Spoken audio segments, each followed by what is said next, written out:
All right. Well, I'm glad to have Micah Self on our podcast today. Micah, thanks for joining me. Joining me from where is it again? I'm in Glendale, Arizona, the nice chilly temperatures of 115 at night. Oh man. Yeah, I thought I had it bad in Pensacola. Um, I mean, here I guess it's more humid, but still 115. That's yikes. Well, hey, it's funny because you're joining me from Arizona. Meanwhile, you're when you're not out and about traveling, you live 15, 20 minutes away from me. But here we are doing the doing our podcast over Zoom. But I appreciate you taking Yes. some time to join me. Why don't you just tell us a little bit about yourself and your missions work? So I graduated from Bible college back in 2012. And for 5 years, I traveled with an evangelist doing the children's revivals or teen revivals every night and some music. And then usually 2 or 3 months of the year, I would go overseas, Philippines, Malawi, Africa, Moldova, Haiti, Bahamas.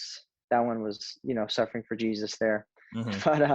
But just travel around doing youth programs and partnering with missionaries and pastors to get the gospel to their surrounding areas. And then the last 3 years, 4 years, I've been doing a lot of international evangelism, and now I'm raising support to focus in on the 1040 window and getting the gospel to unreached people groups.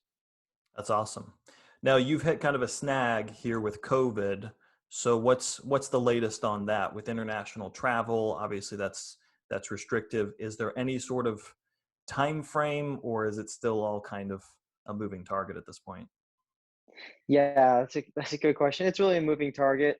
I thought I was going to be able to go back the end of this year, but then there are all these festivals of the various religions, and so people congregate, they all get COVID and then go home and spread it all over the place. And then also because I'm going in on tourist visas, it would be suspicious. Like, why is this guy coming during a pandemic and traveling around our country? And that could kind of flag me. So many Sure. of the countries I'm going to don't have a missionary visa. So you have to go in kind of incognito, if you will. Sure, sure. And I understand you have to be careful about details and places that you would be going. But from past experience, what does a lot of your time consist of? What have been the main things that you focused on or been able to do as far as ministry work? I'm so blessed to have a variety of connections. So when I went over to this part of the world 4 years ago, I was at a conference where I met all these different pastors and they have different ministries. So in some areas, it's wide open to preach the gospel. And I can go into schools, to English speaking schools, and run youth programs, go into the classrooms and preach to all of the teenagers that speak English in the schools. I've done children's programs and orphanages. I've partnered with national doctors to speak at HIV and leper clinics. I've gone into small Bible colleges and taught personal evangelism classes, missions, done revivals there, gone into churches in areas where it's the first church the community has ever had, and just done like a basic discipleship course on what it means to, have the indwelling of the Holy Spirit, the security of the believer, and things like that. So I'm really operating as an evangelist, just traveling and getting the gospel out and emphasizing the doctrines of salvation and security of the believer. That's awesome. You rattled off a bunch of questions there a couple of minutes, or a bunch of countries, I should say, a couple of minutes ago. Mhm. Do you know how many countries you visited so far? It's probably, I think it's 14. Okay. And those are in One a lot or of different areas of the world too. So very, mhm, very different cultures. So when you yes. come back home after being in a foreign country, especially a third world country, like what strikes you being back in America? This is about to take a negative turn. No, go for it. I think Give it I to us think I straight. think just the positive way of saying it would be how blessed we are. We always have access to clean water. And I know that's cliche, like everybody says that. But when you've been in countries where if you accidentally drink the water, you're going to get dysentery and your guts are going to fall out, Yeah. and then you come back to the States and you can drink anything and not have to worry about it. After spending months at a time in an atmosphere where anything you touch or eat or drink could make you sick, and then coming back here and not having to worry, it's just like, wow, we live in such a safe environment. Like the driving, you're not dodging cows and humans and cars coming right at you. Yeah. It's so orderly. Everything's organized. Standing in line, people, like if you cut in line, somebody's going to get on you. In a lot of Right. these other countries, if you get cut in line, it's just like, oh, Yep. you left an inch there. That's your fault. You should have been, riding the tail of the person in front of you. So just the differences in safety and structure. And then when it comes down to more of the preachy side of it, just how spoiled we are. Hmm. I mean, Americans are just so spoiled, and a lack of contentment. Where I go, people are hand to mouth. They're living off $100 a week or less many times. Some people off $100 a month. Hmm. And Americans are always chasing the next thing. Like you have a good car, but it's 3 years old, so you got to have the next one. And we just are very dissatisfied. And I think there were times when I started to get a little bitter at the American church, but then we haven't all had the experiences that I have. So I have to be patient that I wasn't much different before God allowed me to be exposed to the challenges of what the majority of the human population lives with. Yeah. Yeah. Um, I know a little bit of what you're saying because I've had the opportunity to visit other countries and a couple different third world countries. So in a small sense, I'm like, yeah, I know what you're saying, but but you would know on a much larger scale. Do you like what are your thoughts about people going on missions trips? I know for a long time that's been something a lot of churches do, but then there's almost been I've sensed kind of like a backlash within some people within the Christian community about people taking these 1 or 2 week missions trips, and some people say, well, that's not a good use of resources. The amount of money that gets that takes for you to go over there, you're only there for a little bit of time. What you're able to accomplish, they'd say that doesn't justify the cost. um, Hmm. what are your thoughts? Is it a good idea to go on a missions trip? Um, if so, what would that look like? What makes it worthwhile? Sure, I can see the arguments on both sides. So I don't take a hard and fast position because, like so many things in life, the impact or the productivity has a lot to do with the intentions and the heart of the people going. And so when you see that you're going to bring a group of 40 people from your church and they're going to spend 300 to $1,000 on tickets and then traveling costs, hotel costs, like think about what the missionary could build with $70,000. Right. He could build a part of an orphanage. He could put in wells and unreached communities. Yet at the same time, for the spiritual well-being of those people, if they're not caught up in the entertainment, almost like it's a third world amusement park and they get to go home and talk about the suffering they saw, if it motivates these people to live more eternally focused lives, and they're motivated to give and to sacrifice, then that was beneficial and they can share that with the church. But you don't know the motives of the people going and how it's going to pan out. So I don't take a hard and fast stand for or against it. I just think that before people go, they need to think clearly what their objectives are and if they're going to be helping in the eternal run. Yeah. Yeah. No, I agree. It's tough because, like you, I've seen missions trips where it feels like that was just a glorified vacation. I'm Hmm. saying like from a distance, I've seen people and I've seen people that have taken trips, and I feel like, yeah, what was that really worth the cost? And like you're saying, could that money have been used for a better purpose? But at the same time, it's a little bit anecdotal, but from my own perspective, being able to have gone on a missions trip to a third world country has changed my perspective for my life. Like it's Hmm. something that I still carry with me very vividly. And if I didn't have that experience, I don't know if I would have the same heart or understanding about the need for missions. So um, it's tough. But I mean, my general thought is, man, if you've got the right motivations, I would encourage you to go on a missions trip. I don't know necessarily what that may look like or where is the best place to go, but it can certainly be life changing. And many people, like yourself, that are going into missions work full time, the reason they decided to do that is because maybe when they were younger they went on a mission trip, and that's what sparked something in their heart to say, wow, there's a need here, and I want to step up and help out. um Yeah, like exactly. And I think that the motives behind why you go, are you going to hang out with your buddies and have a good time? right. Or are you going because you really are hoping God will use your group? And yeah, are you going to come back and just, have stories to tell? Or are you going to come back and be more motivated to be a part of what is doing around the world? And, for you, that was the end result. And so obviously it was a very productive mission trip, which is why I can't say I'm against it.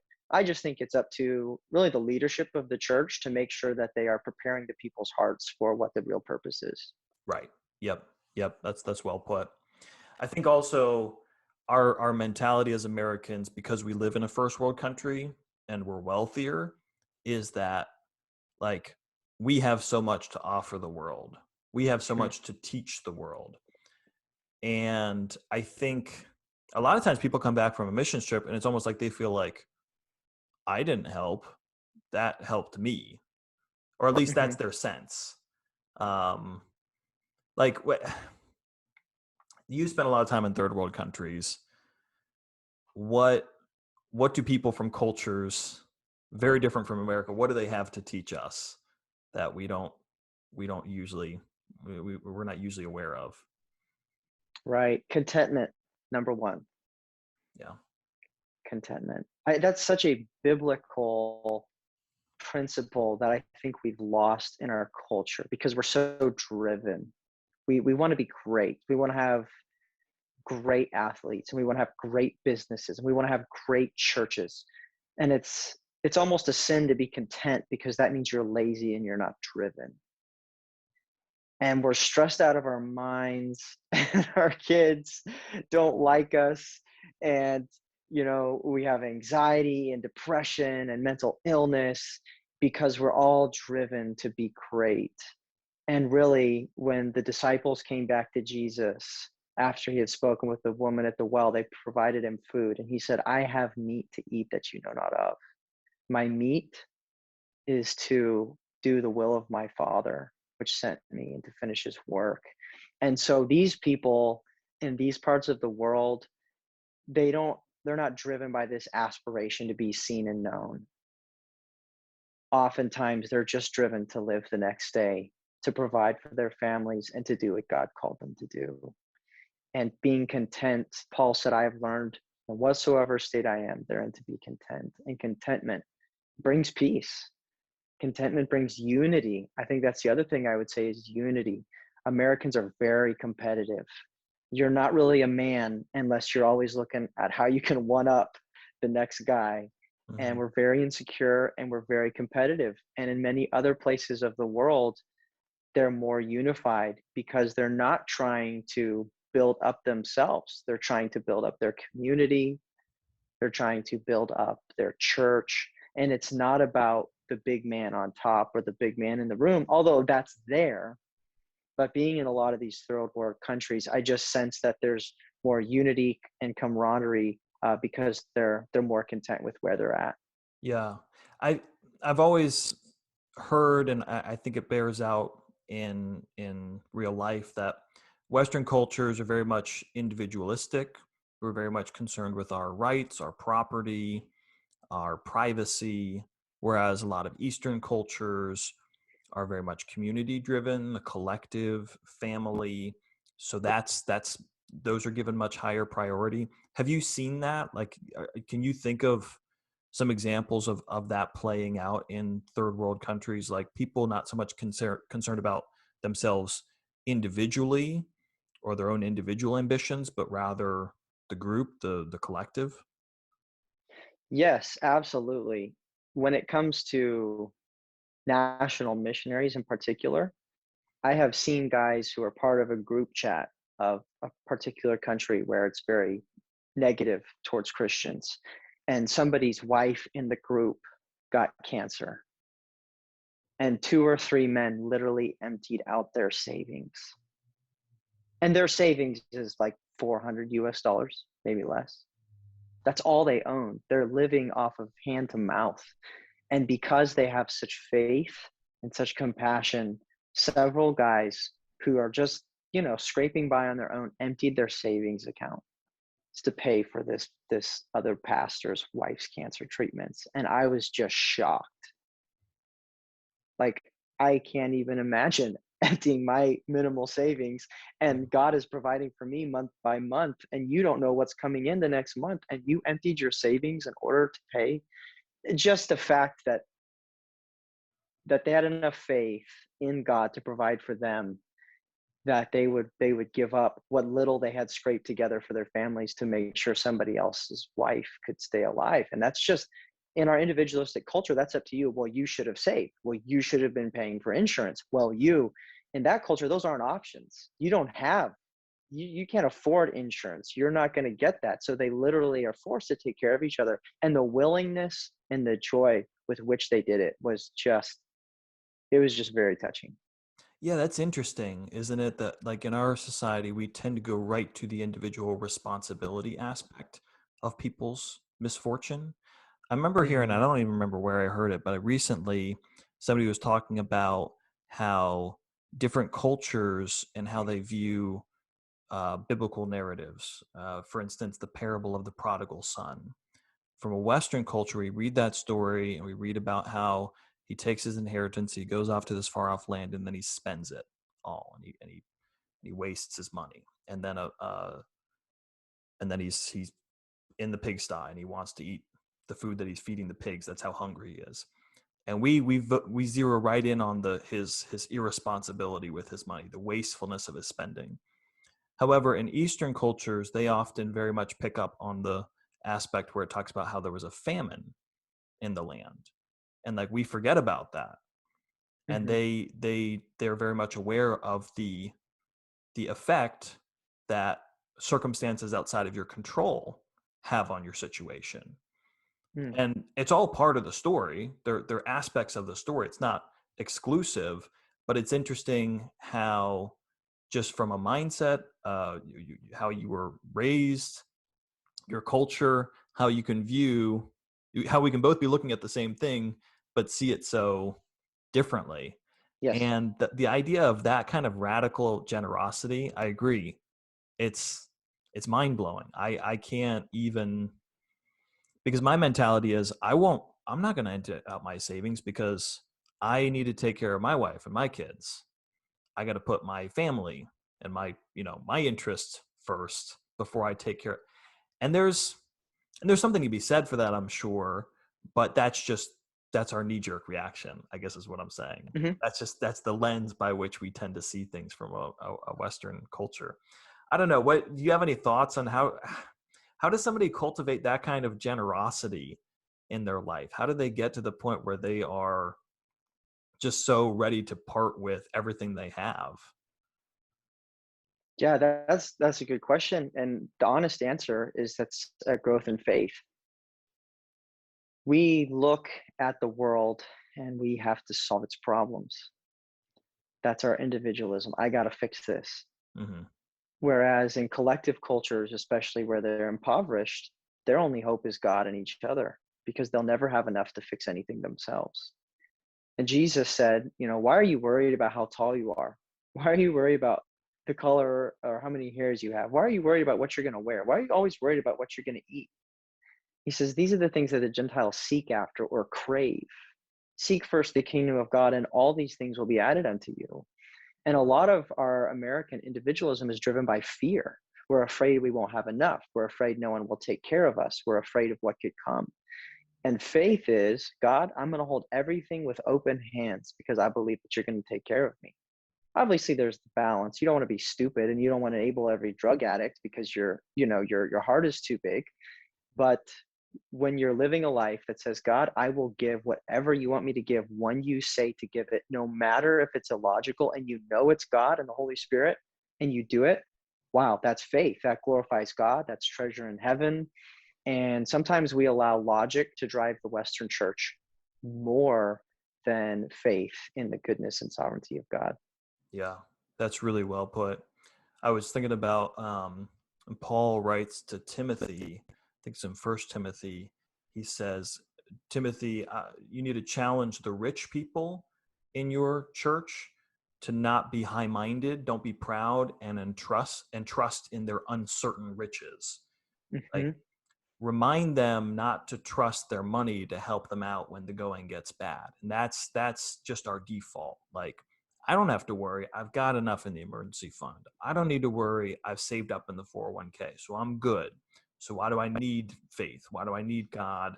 I can take care of it, I can fix it. And yeah, it's that's a temptation we all face in a prosperous country. So you're traveling around, you're there in Arizona, you're heading to Denver, and you're going to be a lot of different places, I'm sure, over the coming months. A lot of what you're doing is obviously preaching and youth meetings, conferences at churches. But part of what you're doing also is raising support for the missions work that you're doing. And hopefully we'll be able to get back out on the field at some point. But regardless, whether it's here in the United States or other countries around the world, you're doing gospel work. But I have to ask, do you find it tiring? Does it wear on you a little bit because you're going to churches and ministries and you're presenting what you're doing, but at the same time, there's an aspect of like, it would be really great if you would help fund this. I don't know. I just always thought that would be a very, it would wear on me, I guess is how I think it would go down. Does it wear on you? Yes, it does. It was really bad probably 4 months ago because ever since I graduated, I've been on the road. But most of the Yeah. time, I was seeing people saved. I was doing big meetings, and deputation is a little bit different because it's not as evangelistically focused or revival focused. Hmm. And when you're an evangelist, people call you to come and they're excited you're there.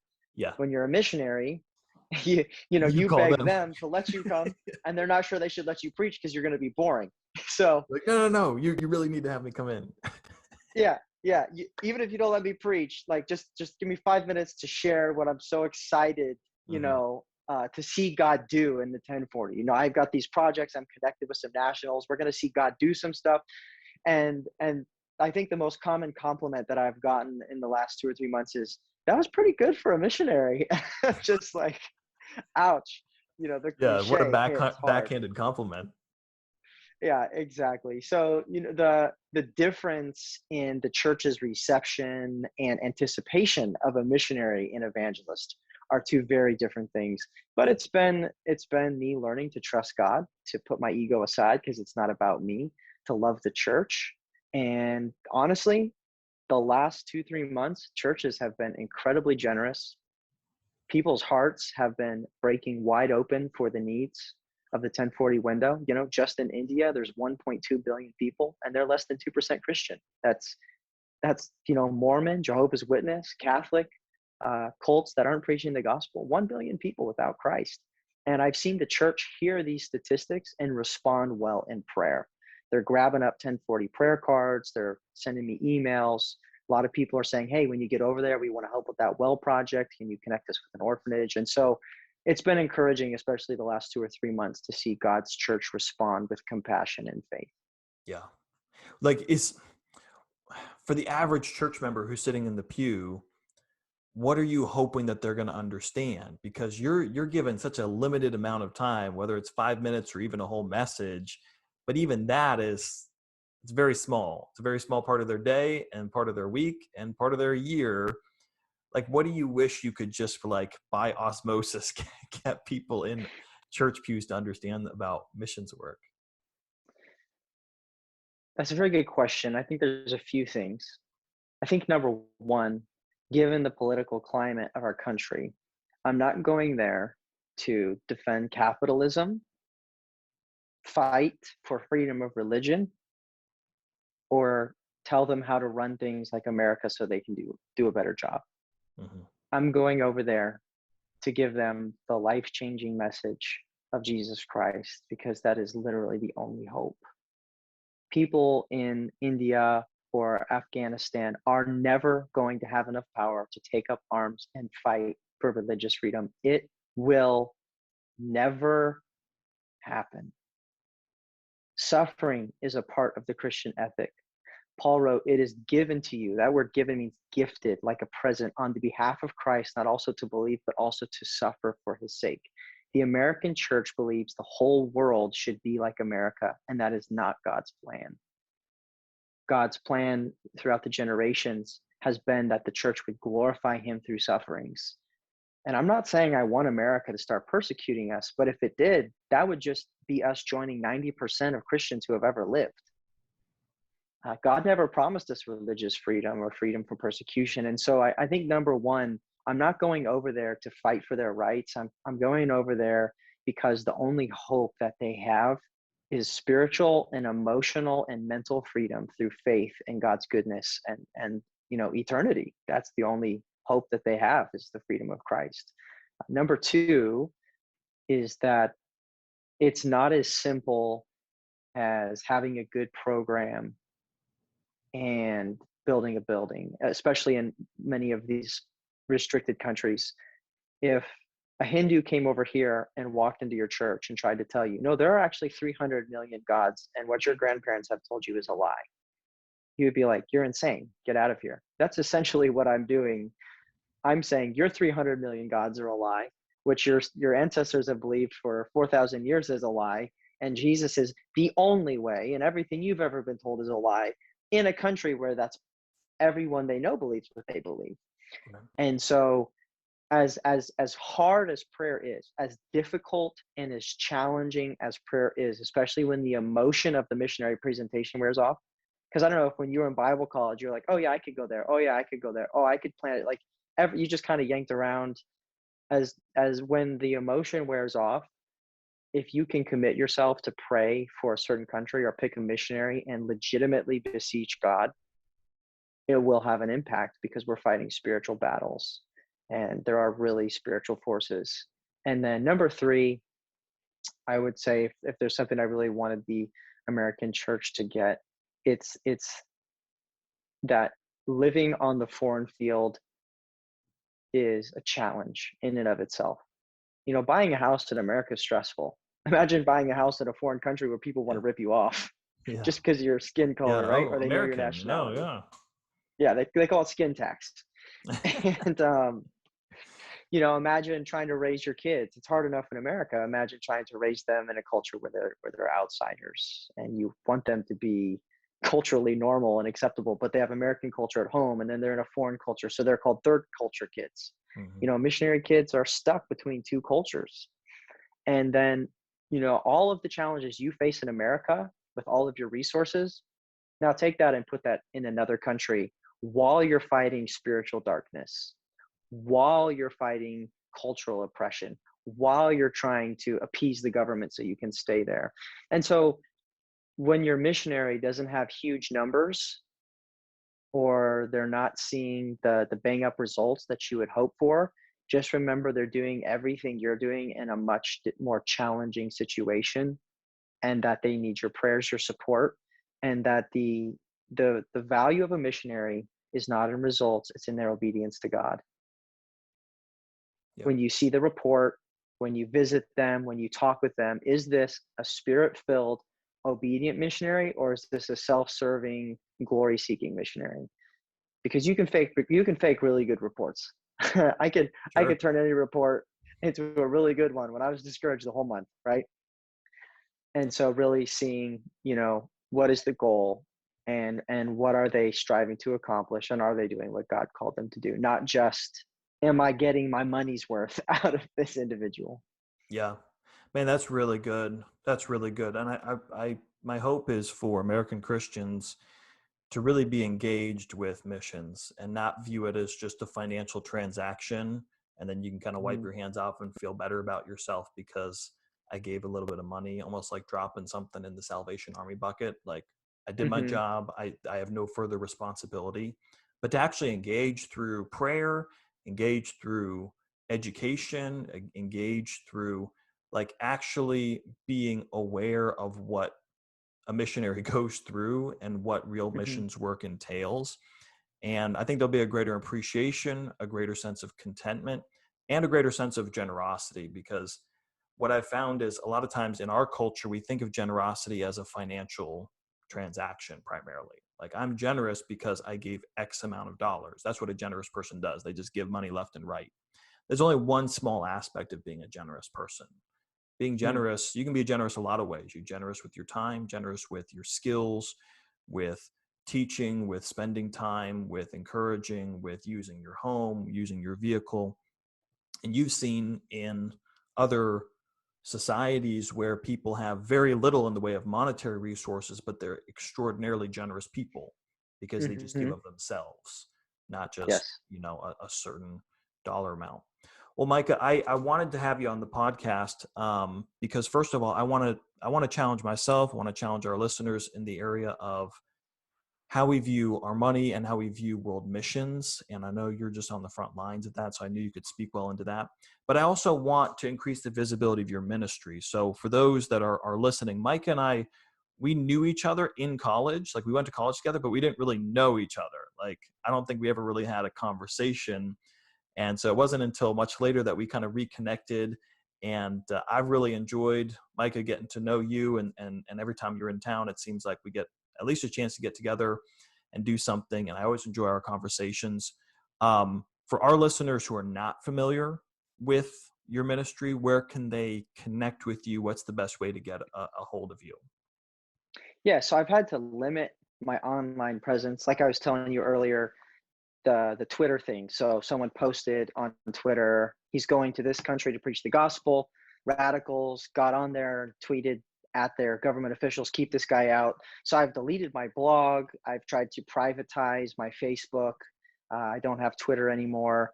So it can be limited, but they can catch me at my email. They can catch me on Facebook because I have, privacy settings so I can control what's visible to outsiders.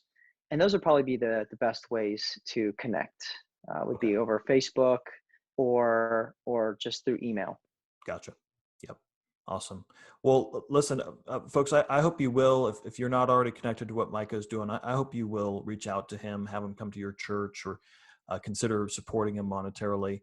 I don't say this lightly. Micah's the real deal, and I'm really excited about what he's doing, and I'm glad to call him a friend. Micah, thanks for joining me, man. I appreciate your time, and this has been great. Yeah, thanks, man. If I could just put in one plug real quick for Yeah, people to please pray do. about. So there are areas of just unreached people groups, and I have a national connection.